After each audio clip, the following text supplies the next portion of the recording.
और मायूस इंसान जिंदगी जीने तो मेरे पास आए। ये है वो साइकोलॉजिस्ट जो आपको मायूसी से निकालकर आपकी जिंदगी हसीन कर देगी। आप कहती हैं कि जिंदगी जीनी है तो मेरे पास आए। इंसान दो किस्म के मोड्स के अंदर रहता है अपनी सारी जिंदगी। या तो वो एक्सक्यूज वाली फेज में रहता है या फिर वो अपनी अवेकेंड सेल्फ के अंदर आ जाता है। मैं पिछले कई मंथ से सोच रहा हूँ, कितने महीने हो गए मैंने जिम ज्वाइन करना है, मगर मैं नहीं ज्वाइन कर पा रहा। मैं हमेशा खाना ज्वाइन कर लेता हूँ कि हम हर चीज का एक्सक्यूज देते हैं, अभी पैसे नहीं है, अभी अम्मी परमिशन नहीं दे रही, हमारे पास अपने लिए टाइम नहीं होता। इस तरह के जो कोर बिलीफ्स आपके अंदर बैठ गए होते हैं ना, उसकी वजह से आप अपने ऊपर काम करना बंद कर देते हैं और आप खुद को प्यार ही नहीं करते।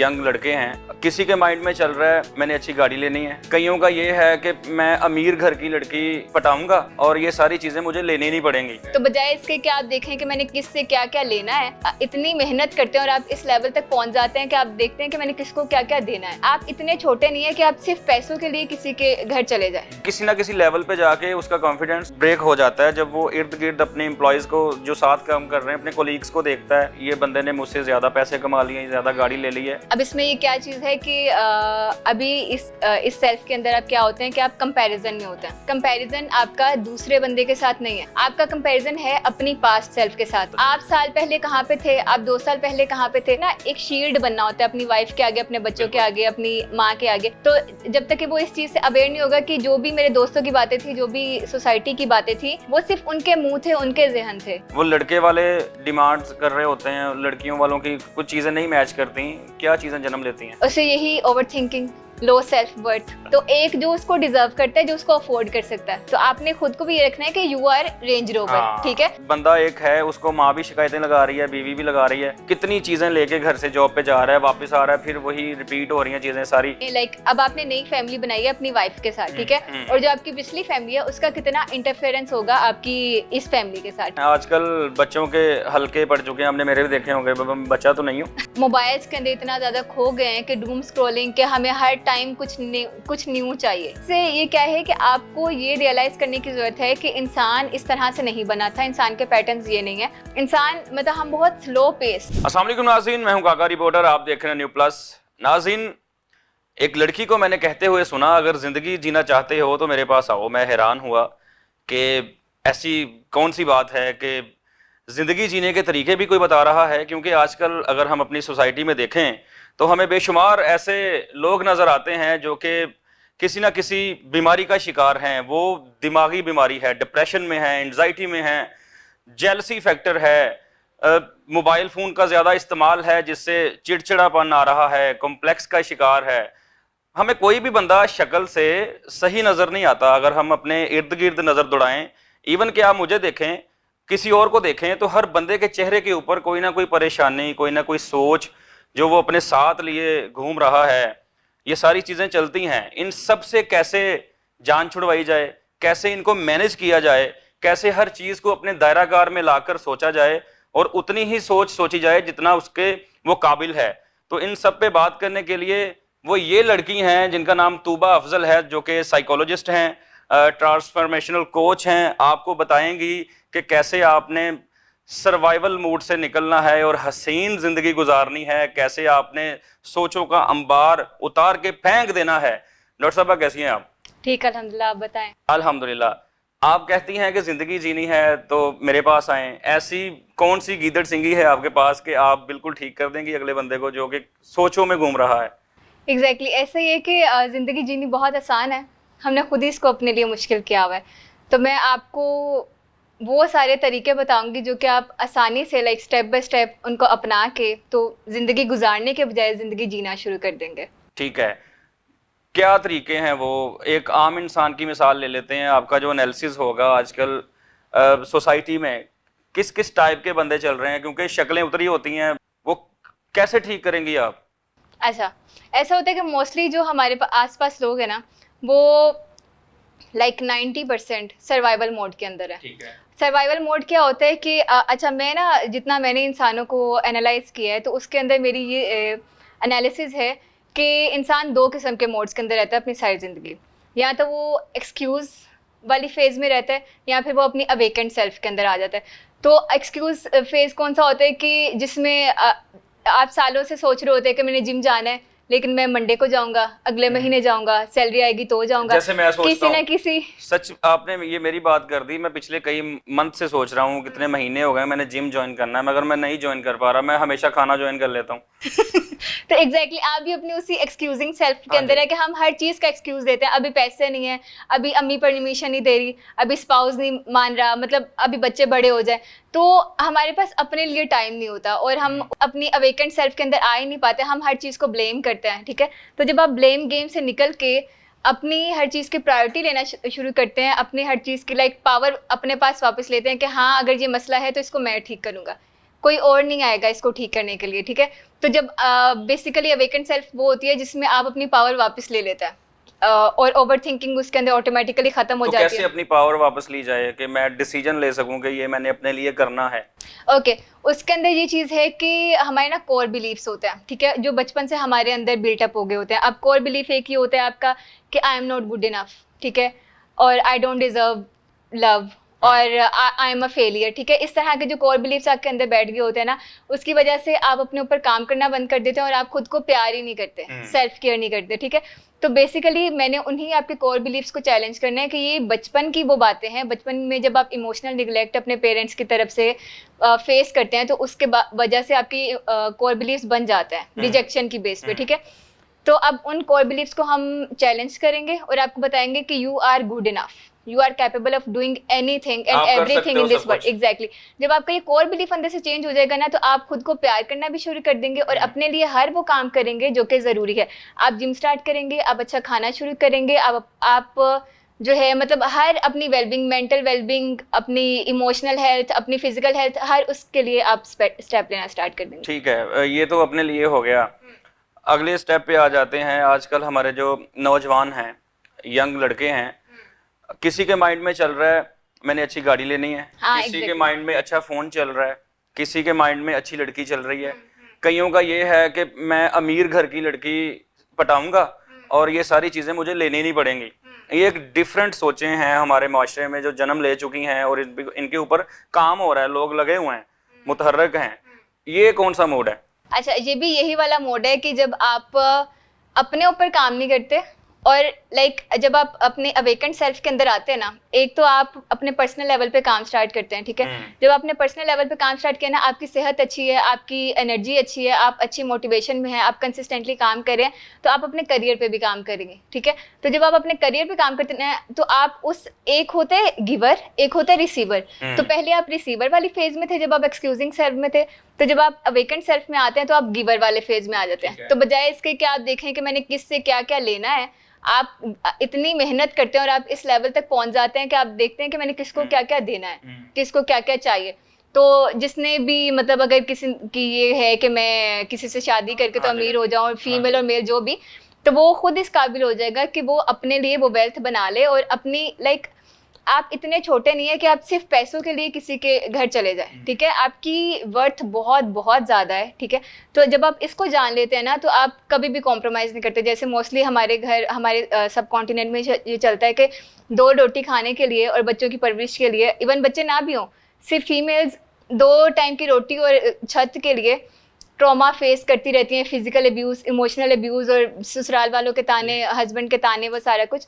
तो अगर उसको ये पता चल जाए कि वो कितनी कैपेबल है, वो क्या कुछ कर सकती है, तो वो कभी भी उस चीज़ को बर्दाश्त नहीं करेगी। तो ये सारा कुछ आप बताती हैं? Exactly. जो आपके पास पेशेंट्स आते हैं इस तरह के, या कोई बंदा कहता है कि मैं अपनी जिंदगी गुलजार करनी चाहता हूँ, तो आप उनको ये सभी पॉइंट्स बताती हैं कि ये चीजें आप कर सकते हैं? एग्जैक्टली और स्टेप बाय स्टेप कि मतलब एक ये होता है कि हमारे पास जैसे रियल कंटेंट है, जैसे यूट्यूब पे बहुत सारा कंटेंट है, हम बहुत सारी चीजें देख लेते हैं, हम उसको एब्जॉर्ब कर लेते हैं, लेकिन हमने स्टार्ट कहाँ से करना है और पहला स्टेप क्या लेना है, दूसरा क्या लेना है, तीसरा क्या लेना है, उसके प्रूवन वेज क्या है। अगर मैं कहती हूँ, अगर हमने किसी को कहते सुना के मेडिटेशन से जो है ना आपकी ओवरथिंकिंग खत्म हो जाएगी, तो कब तक और कौन सी वीडियो देखें? हाँ। तो वो जो है ना आपको स्टेप बाय स्टेप लाइक पूरी सपोर्ट के साथ, पूरी गाइडेंस के साथ 1 महीने के अंदर मैं इस काबिल कर देती हूँ कि आप अपने डिसीजंस हर किस्म के खुद ले सकते हैं। आपने अभी बात की कि एक बंदा है, उसको मेहनत करनी चाहिए, तब अपनी मंजिल पे पहुंचना चाहिए।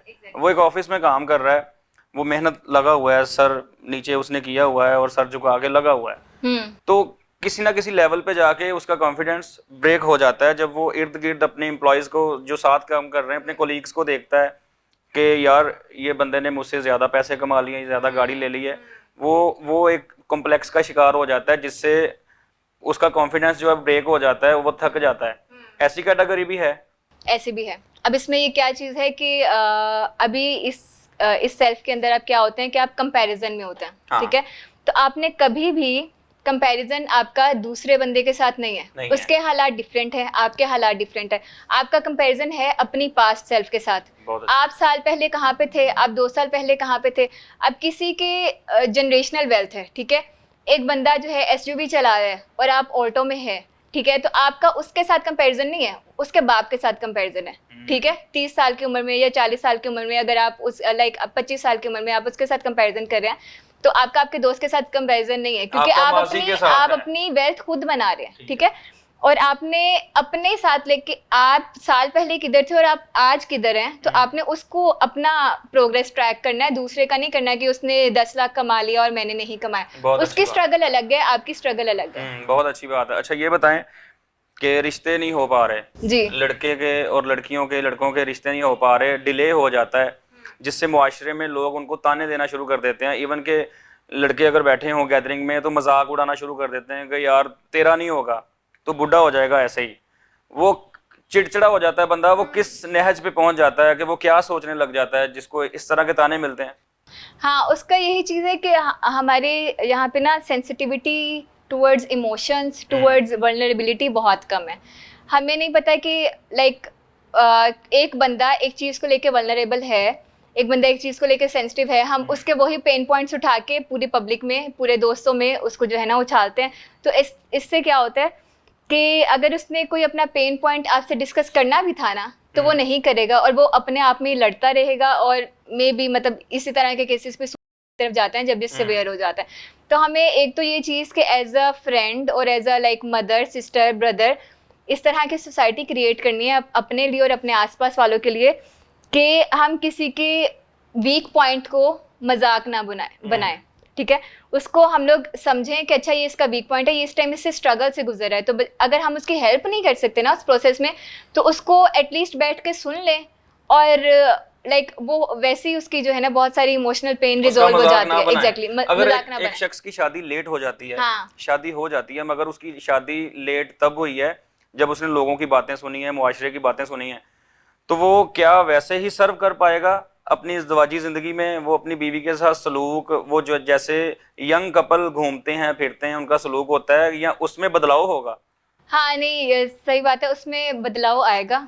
वो इसी तरीके से कि चूंकि उसने इतनी ज़्यादा लोगों की बातें सुनी अब तक, वो सारी चीज़ें उसने एब्जॉर्ब की हुई हैं, तो कहीं ना कहीं वो चीज़ें उसकी वाइफ के ऊपर निकलेंगी। तो जब तक कि वो मतलब खुद हील नहीं करेगा, उसको पता नहीं होगा। मतलब आपने ना एक शील्ड बनना होता है अपनी वाइफ के आगे, अपने बच्चों के आगे, अपनी माँ के आगे। तो जब तक कि वो इस चीज़ से अवेयर नहीं होगा कि जो भी मेरे दोस्तों की बातें थी, जो भी सोसाइटी की बातें थी, वो सिर्फ उनके मुंह थे, उनके जहन थे, मैं वो नहीं हूँ। ठीक है, तो जब तक वो डिस्टेंस नहीं बनाएगा ना, तो वो अच्छे से ट्रीट नहीं कर पाएगा। और इसमें कोई मसला नहीं है कि आप लेट शादी करें, आप जल्दी शादी करें, ये भी सोसाइटी की दी हुई चीज़ है कि 25 में लड़की की शादी हो जानी चाहिए, नहीं तो वो मर जाएगी। लेट हो जाती है लड़कियों की शादी, वो फिर खास किस्म की ओवर थिंकिंग में चली जाती है। हाँ, exactly. उनको कैसे निकलना चाहिए लड़कियों को? उनको यही चीज़ कि मतलब यही मैं आपको बता रही हूँ कि जैसे करियर में आपका कंपैरिजन आपकी पास्ट सेल्फ के साथ है, इसी तरीके से शादी में भी आपका कंपैरिजन आपकी पास्ट सेल्फ के साथ ही है कि अगर अब शादी इस तरह से नहीं होती कि आप 25 के हो गए तो आपने शादी करनी है, लड़का 30 का हो गया तो आपने शादी करनी है। शादी के लिए भी एक पूरा एक लाइक कॉन्सेप्ट है कि आप उसके लिए रेडी हो तब शादी करें। सिर्फ एज मैटर नहीं करती। ठीक है, आप उसके लिए फिजिकली, मेंटली, इमोशनली रेडी हैं, आप इतने हील्ड हैं, आप रिस्पॉन्सिबिलिटी ले सकते हैं। बहुत से लड़कों की शादी हो जाती है, उनको रिस्पॉन्सिबिलिटी लेना नहीं आता, उनके बाप अभी तक लाइक अपनी बहुओं को खर्चा दे रहे होते हैं और फिर आगे से अपने पोतों को खर्चा दे रहे होते हैं। तो मर्द इतना काबिल हो कि वो अपनी बीवी का और अपने बच्चों का खर्च उठा सके, उनको इमोशनली सपोर्ट कर सके, फिजिकली सपोर्ट कर सके, तो तब उसको शादी करनी चाहिए। और फीमेल को भी वो इतनी हील्ड हो, मतलब ये सारा डिपेंड करता है कि आप कितने हील हैं और आपने अपने ट्रॉमास को किस तरह से फेस किया हुआ है। तो फीमेल अपने ट्रॉमास आगे, जो ट्रॉमा होता है ना वो generation to generation pass on होता है। तो अगर फीमेल ने अपना ट्रॉमा नहीं हील किया हुआ तो वो उसके बच्चों में भी आएगा। तो उसके भी शादी की एज वही है कि जब उसको लगता है कि अब वो आगे कुछ दे सकती है, मतलब मोस्टली आपकी एक्सक्लूजिंग सेल्फ में या सर्वाइवल मोड में इस तरह से होता है कि आप आगे कुछ दे ही नहीं सकते, क्योंकि आप खुद आपका ना खाना खाने का दिल कर रहा है, आपका ना काम करने का दिल कर रहा है, आप किसी से बात नहीं, आप अपने इमोशंस के साथ कनेक्टेड नहीं हो। तो जब तक आप अपने इमोशंस के साथ कनेक्टेड नहीं हो, आप अपने बच्चों से, अपने हस्बैंड से कैसे कनेक्ट करोगे? सही बात है। तो ये सबकी जो एज और सबका टाइम है शादी का वो अलग अलग होता है। अच्छा, जो हमारे मुआशरे में रिजेक्शन का एक एलिमेंट है, हाँ, रिश्ता देखने जाते हैं, रिजेक्ट हो जाता है, वो लड़के वाले डिमांड्स कर रहे होते हैं, लड़कियों वालों की कुछ चीज़ें नहीं मैच करती, काफ़ी मोस्टली नहीं करती, रिजेक्शन का एलिमेंट बार बार जब ये अमल रिपीट होता है हाँ, तो क्या चीज़ें जन्म लेती हैं? उससे यही over thinking, low self worth, और आप अपनी सेल्फ स्टीम को क्वेश्चन करने लग जाते हैं, आप अपनी ब्यूटी को, अपने क्वालिफिकेशंस को, हाँ। अपनी हर चीज़ को क्वेश्चन करने लग जाते हैं कि am I not good enough, कि कोई मुझे लाइक सेलेक्ट ही नहीं करा। तो असल में उसमें भी यही चीज़ है कि जैसे एक एसयूवी है, एक रेंज रोवर है, उसको 10,000 लोग देखने जाएंगे लेकिन एक लेगा। सही बात है। तो एक जो उसको डिजर्व करता है, जो उसको अफोर्ड कर सकता है। तो आपने खुद को भी ये रखना है कि यू आर रेंज रोवर, हाँ। ठीक है? आप वो नहीं हो गली में पड़े हुए कि साइकिल नहीं है कि जो हर कोई आके ले जाए। ठीक है। तो आपको अपनी सेल्फ वर्थ का, सेल्फ स्टीम का पता होना चाहिए। लोग आ रहे हैं, जा रहे हैं, वो उनका शुगर लगा हुआ है, वो उसका आपकी वर्थ के साथ कोई ताल्लुक नहीं है। चलें इससे आगे आ जाते हैं, शादी हो जाती है, हर घर में सास और बहू की लड़ाई एक आम चीज है। सास भी कभी बहू थी, हाँ, exactly। ड्रामे भी आए हैं, लोगों ने बड़ा देखा। तो इसमें गलत कौन होता है? इसमें गलत कोई भी नहीं होता। सही कौन होता है? अच्छा, मेरी जो थ्योरी है ना, वो ये है कि हर बंदा सही होता है, लेकिन उसमें ये होता है कि आपने देखना होता है कि कौन किस हद तक, मतलब आपने, वाइफ ने अपनी बाउंड्रीज बनानी है, हस्बैंड ने अपनी बाउंड्रीज बनानी है, सास ने अपनी बाउंड्रीज बनानी है। आपने अगर एक तो जॉइंट कल्चर होना नहीं चाहिए, ठीक है? अगर आप जॉइंट में रह रहे हैं फिर भी कुछ ना कुछ एक इस तरह से होती है कि फीमेल को ना एक स्पेस होल्ड करती है, तो आपने उसको एक स्पेस देनी है, उसका एक कमरा, उसका एक किचन, उसका वॉशरूम, कि जहाँ पे किसी और की मलकियत ना चले, ठीक है? एक अगर आप उसकी सिर्फ ये चीज़ें, 3 चीज़ें अलग कर देते हैं ना, तो बहुत सारी चीज़ें वैसे सॉर्ट आउट हो जाती है। मोस्टली क्या मसले होते हैं, इसने आटा नहीं गूंदा, ये सुबह जल्दी नहीं उठी, इसने रात का खाना नहीं बनाया, इसने सफाई नहीं की। वो अपने कमरे की सफाई करे, आप अपने लिए कोई मेड रख लें। मतलब आप मेड तो नहीं लेकर आए ना, आप तो एक बहू लेकर आए अपनी हस्बैंड, लाइक अपने बेटे के लिए, ठीक है? तो जहाँ मसले ज़्यादातर इसलिए आते हैं क्योंकि हमें बाउंड्रीज का नहीं पता, सास को अपनी बाउंड्रीज का नहीं पता, हस्बैंड को नहीं पता कि उसने अपनी वाइफ को कैसे प्रोटेक्ट करना है। पड़ती है दोनों तरफ से, फ्लेक्सिबिलिटी दोनों तरफ से शो करवानी पड़ती है, कॉम्प्रोमाइज करना पड़ता है, लेकिन वेल अवेयर फॉर्म में। और वो भी मतलब आपने रूड नहीं होना किसी भी रिश्ते में, क्योंकि हर रिश्ता इंपॉर्टेंट होता है। आप ये नहीं कि अब शादी हो गई है तो अब आप सिर्फ बीवी की सुनो, या शादी हो गई है तो आप कहो कि नहीं मैं तो सिर्फ, मैं इतने सालों से मेरी माँ ने मुझे पाला है, मैं तो अपनी माँ को गलत नहीं कह सकता। तो वो सर्वाइवल मोड में आ जाता है। एग्जैक्टली। जो आपका पॉइंट है, बंदा एक है, उसको माँ भी शिकायतें लगा रही है, बीवी भी लगा रही है, वो बेचारा कितनी चीजें लेके घर से जॉब पे जा रहा है, वापस आ रहा है, फिर वही रिपीट हो रही हैं चीजें सारी। तो वो सर्वाइवल मोड से कैसे निकले? वो इसी तरह से कि उसको, जैसे मैंने कहा कि शादी की एक लाइक आपका अपना टाइम होता है, उसकी एज नहीं होती कि इस एज तक होनी चाहिए। अगर तो आप लाइक आपने वो सारी इमोशंस प्रोसेस कर लिया, आपने हर चीज़ प्रोसेस कर ली कि आपको पता है कि अब आप शादी के काबिल हैं, उसमें आपको ये पता होता है कि आपकी रिस्पॉन्सिबिलिटी क्या है, उसमें आपको ये पता होता है कि आपकी वाइफ के क्या रोल्स हैं, आपके क्या रोल्स हैं, आपके घर वालों की, आपके इस फैमिली में, लाइक अब आपने नई फैमिली बनाई है अपनी वाइफ के साथ, ठीक है? और जो आपकी पिछली फैमिली है उसका कितना इंटरफेरेंस होगा आपकी इस फैमिली के साथ, ठीक है? जब आपने बाउंड्रीज डे 1 से डिफाइन की होती है ना कि मेरी वाइफ का ये रोल है और मेरी अम्मी का ये रोल है, तो उसके अंदर फिर ऐसे मसले नहीं आते। एक्टिंग का एलिमेंट इसमें फायदेमंद रहता है ना? अगर बंदा एक्टिंग कर ले, रख रखाव कर ले, उसको भी राजी कर ले, उसको भी राजी कर ले, एक्ट पेश करे, तो अगर उसके नतायज, रिजल्ट्स पॉजिटिव आ रहे हैं तो एक्टिंग का एलिमेंट भी होना चाहिए। हाँ, होना चाहिए, लेकिन आपने खुश तो रखना है, आपने घर का माहौल तो नहीं खराब करना। सही बात है। चलें घर से निकलते हैं, बच्चों पे आ जाते हैं। आजकल बच्चों के हल्के पड़ चुके हैं, हमने मेरे भी देखे होंगे, बच्चा तो नहीं हूँ मगर मोबाइल फोन यूज कर करके ना ये हल्के पड़ जाते हैं, और हमें इतनी एडिक्शन हो गई है फोन यूज करने की, स्क्रॉलिंग करने की, कि ना चाहते हुए भी हम पूरा टाइम स्पेंड करते हैं जितने घंटे पे आप लग चुके हैं। तो इससे कैसे निकला जाए? इससे भी यही है अगेन कि मतलब हमारी फास्ट पेस लाइफ के अंदर हम मोबाइल्स के अंदर इतना ज्यादा खो गए हैं कि डूम स्क्रॉलिंग के हमें हर टाइम कुछ न्यू चाहिए, ठीक है, नई इंफॉर्मेशन, नया कंटेंट, नया कुछ भी, कोई नई न्यूज़ चाहिए। तो उससे ये क्या है कि आपको ये रियलाइज करने की ज़रूरत है कि इंसान इस तरह से नहीं बना था, इंसान के पैटर्न्स ये नहीं है। इंसान मतलब हम बहुत स्लो पेस जो है स्लो पैटर्न्स के ऊपर चलते हैं। और स्लो किस तरह से हो सकते हैं, आप मेडिटेशन के थ्रू स्लो हो सकते हैं। अब डूम स्क्रॉलिंग के थ्रू क्या होता है कि आपका माइंड जो है एडिक्टेड हो गया है, ठीक है। तो अब जैसे ड्रग्स की एडिक्शन होती है, जैसे स्लीपिंग पिल्स की एडिक्शन होती है, इसी तरीके से मोबाइल की एडिक्शन होती है, स्क्रीन टाइम की एडिक्शन होती है कि रात को आए बैठे और घंटा 2 घंटे 4 घंटे आपने लगाने ही लगाने, ठीक है। आपका दिमाग सुकून वैसे रहता ही नहीं है, एक एडिक्शन हो गया ना कि आपने मोबाइल पकड़ना ही पकड़ना है, वरना ऐसे लगता है there is something missing out, ठीक है।